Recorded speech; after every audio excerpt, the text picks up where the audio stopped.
All right, welcome back to the Youth Engagement Forum, and we are discussing matters to do with the youth. Today we are tackling a wider challenge of what is facing the Kenyan youth. Of course, I've asked you, you can speak to us on our social media platforms at KTN News KE and also at KTN Home _. Already I've seen Aniel Okinda has commented there, youth suffering and the unemployment gap is widening daily. Economic imbalancing has created a surge of poverty, leading to insurgency in the country.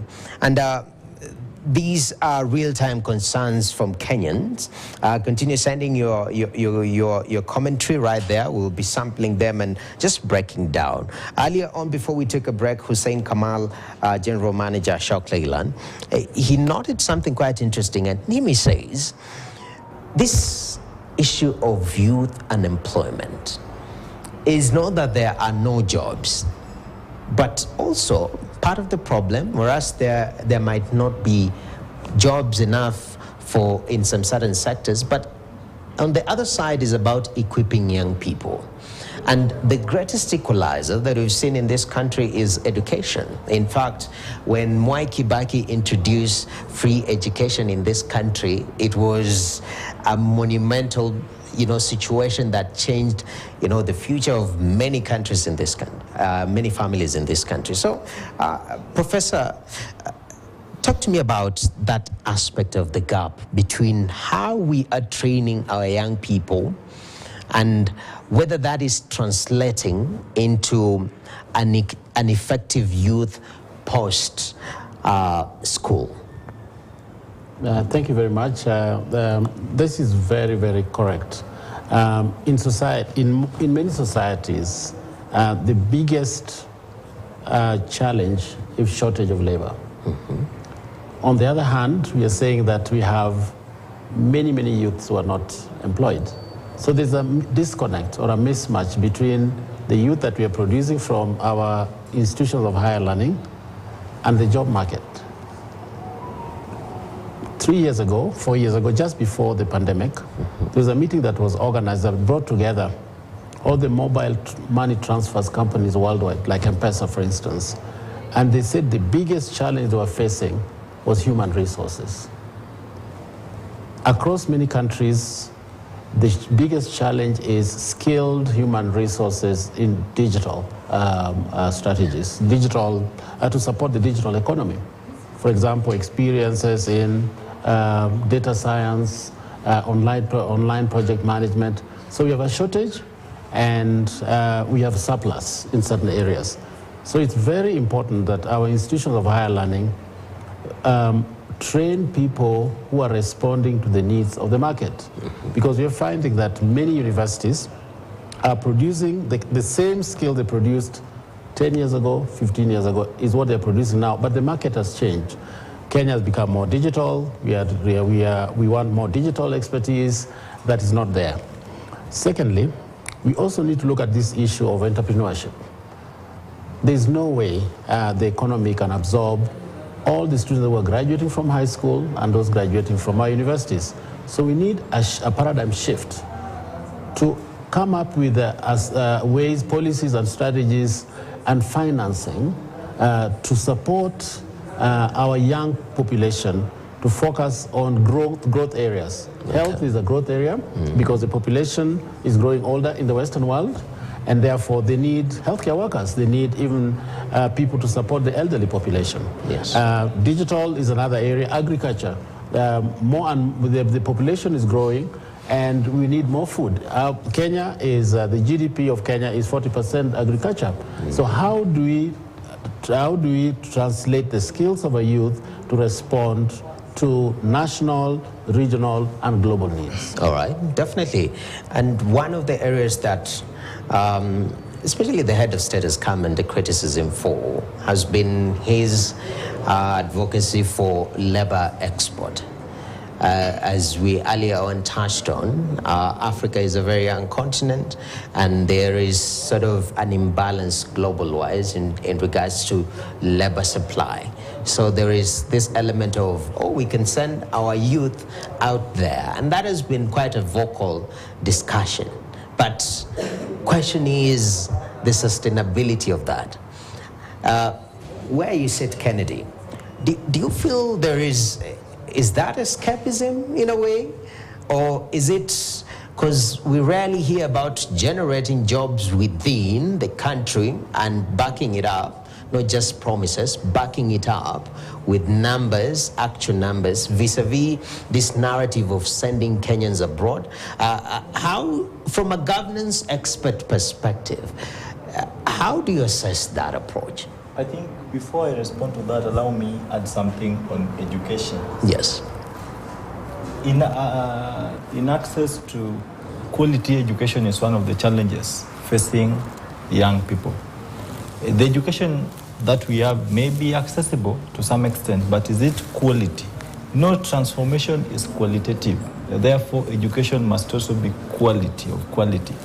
And according to the Marxist perspective, education systems tend to serve the interests of the ruling class by perpetuating existing social inequalities and maintaining the capitalist system.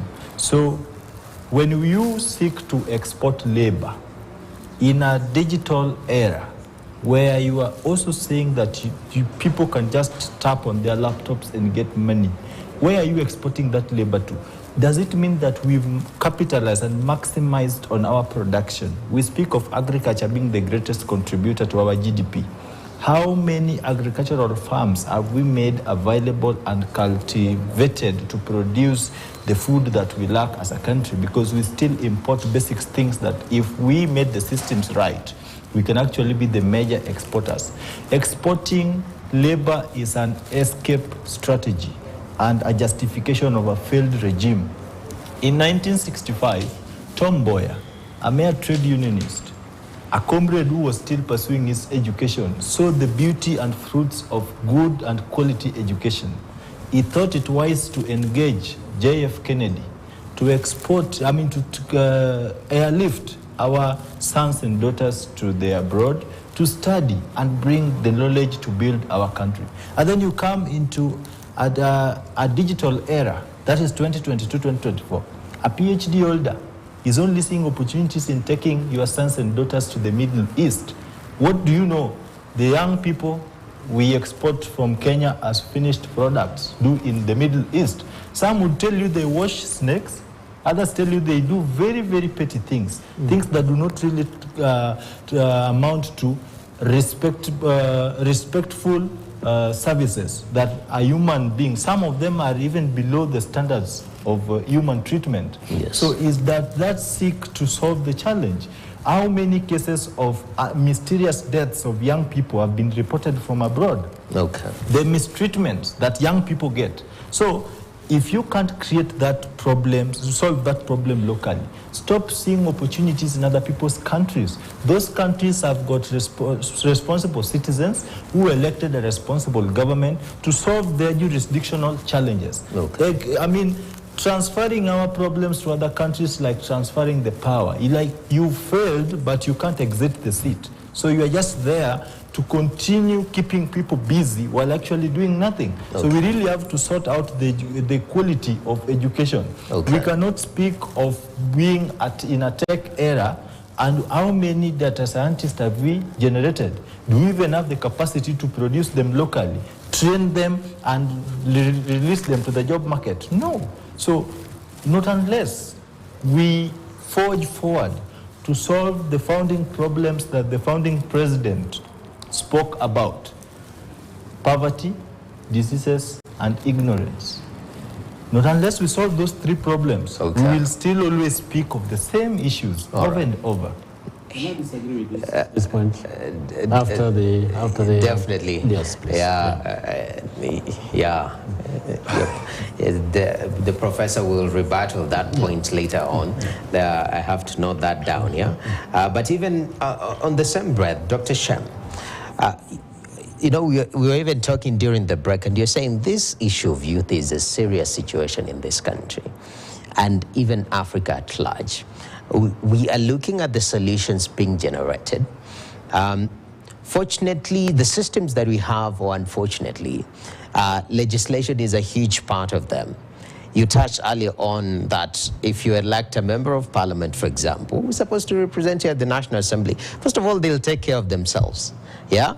Then after they are now comfortable, then they will think about you.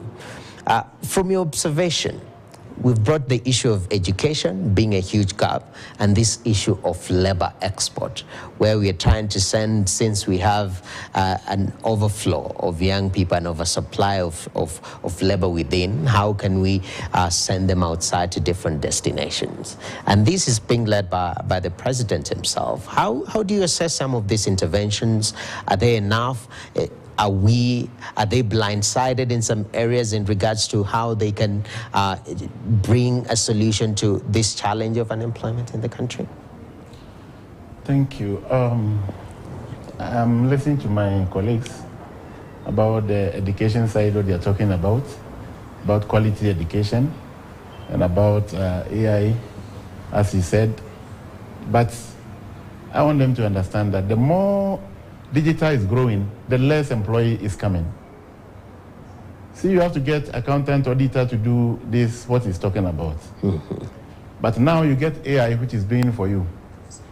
So the one who graduates from university as accountant, what job does he have?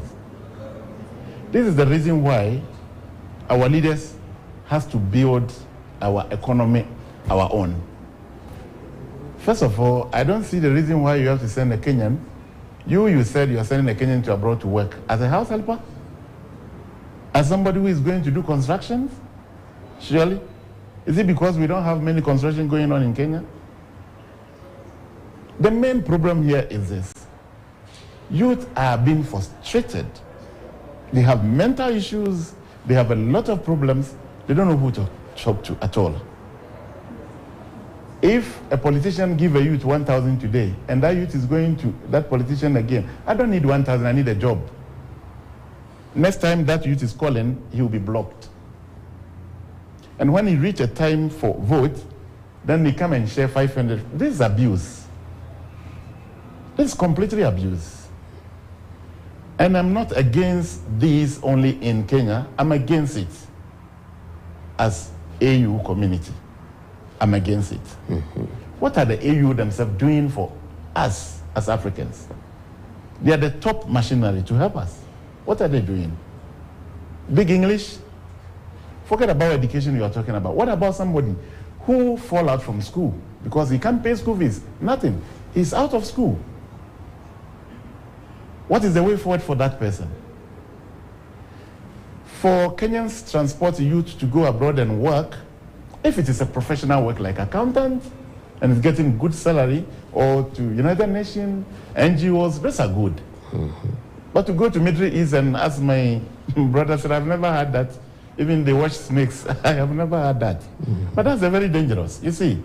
So the problem we have here is this. Can Parliament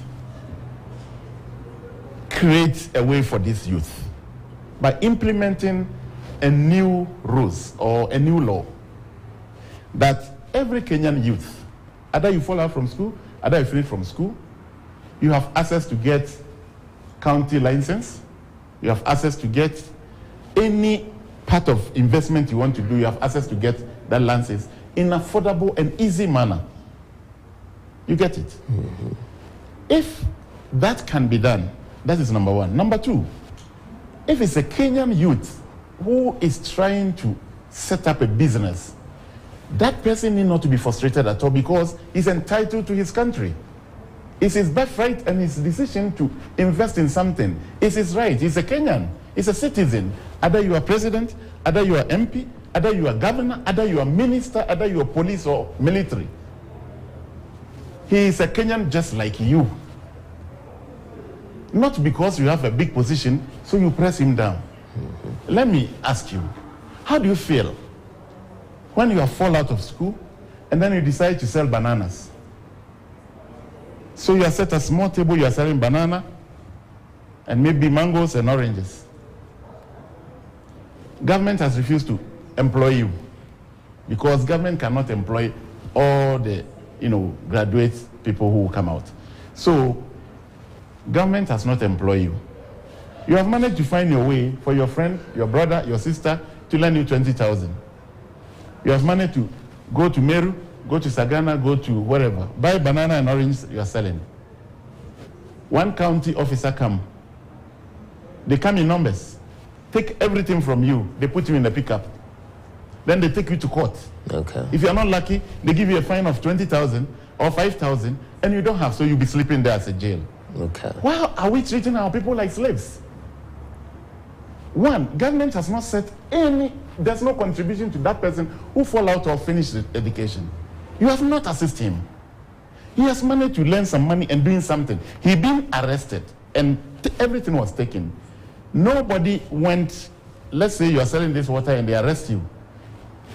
In a normal circumstances, then everything you took here is supposed to be government, exhibit for government, isn't it? Mm-hmm. So other government has to auction this, that we took this from Mr. Kennedy because he was doing this and according to this constitution cannot allow that. So this thing we are auctioning, who buy? So maybe we bought it, somebody bought it, and then we got 20 shillings. So now 20 shillings is going to maybe government contribution. There's no accountability there. They will take either their mobile phones, either their what, they will take everything, and they will share among themselves. And then they tell you also to, they go to court, the judge will not even look at it and think about his nephews and children in the house. He just look at your face and use the constitution and tell you go to jail 1 month or pay 10,000. This is the damage we are doing to our community. Europeans didn't go that way. If you see how Europeans come out, look at Nokia. Okay, let me give you one sample. See, today M-Pesa is global, isn't it? Yes. It's everywhere. Is it not only one Kenyan student created that app? And today it's selling, it's helping millions of people across the globe.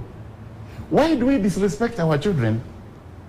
Why not Parliament, when they get to Parliament, why don't they implement something that at least as every Kenyan citizen from school between age of 15 to 35, if you are setting up any business, tax-free, we give you 5 years to build yourself.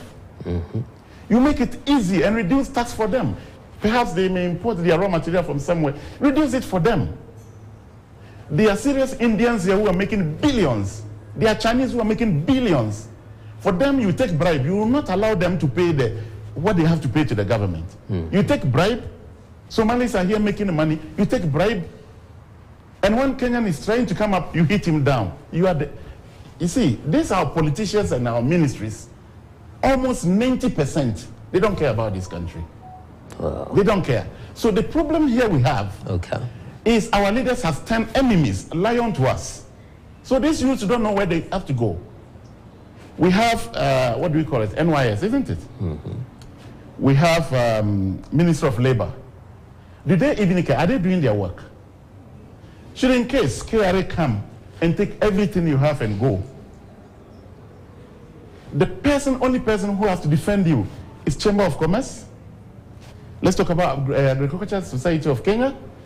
Let's talk about Kenya Export Promotion Authority, Kenya Investment Authority. Okay. Let's talk about Ministry of Trade.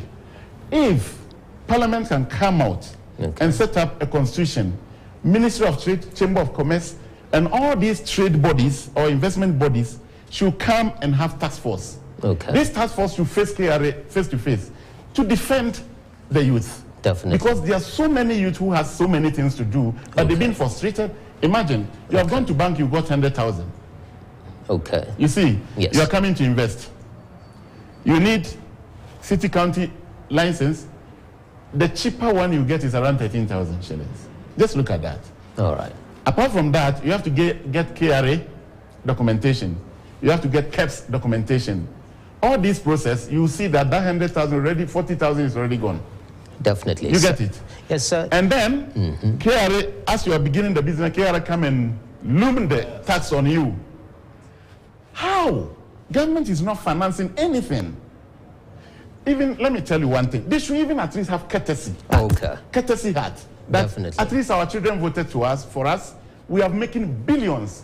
So at least let's create a room for them so that we leave them to do their business. Who know? Out of these, let's say 100,000 children or youths are doing business. Okay. Let 3,000 only survive. If these 3,000, and each of them is employing 3 people, are we not have many as it is? Definitely. We don't. So these are the problem here. Yes, yes. So calling these children in KICC, calling them in different forums, we are taking them circles like this because of politics. Okay. We have to separate politics and the community gain. Because politics, we know, is a deadline. All right. And politics, allow me to just hit this because it's important. We are taking a short break because we have highlights for our news. All right. And then after that, we'll come and tackle this. And I love the passion, Dr. Shem.